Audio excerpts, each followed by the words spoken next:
ये कहानी है तीन ऐसे दोस्तों की जो सुबह शाम दिन रात पबजी खेलते रहते थे।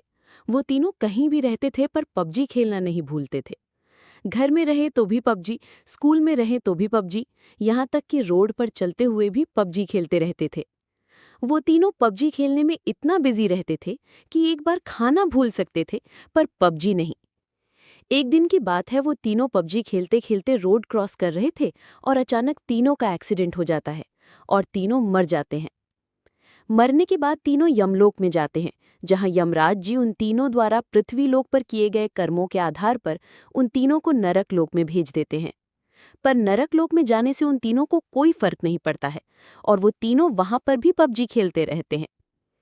यमराज जी तीनों दोस्तों को टाइम टाइम पर टॉर्चर करते रहते थे, पर वो तीनों पबजी खेलना नहीं छोड़ते थे।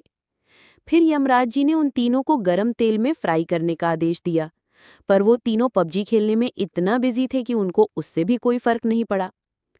फिर यमराज जी ने तीनों को आग में जलाने का आदेश दिया, पर वो तीनों पबजी खेलने में इतना बिजी थे कि उन तीनों पर आग का भी कोई असर नहीं हुआ। वो तीनों मुस्कुराते मुस्कुराते यमराज की सारी सजा झेल लेते थे और दिन भर पबजी खेलते रहते थे।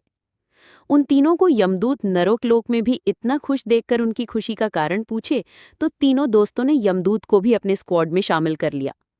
अब तीनों दोस्त के साथ साथ यमदूत भी दिन भर पबजी खेलने लगे और मस्त रहने लगे।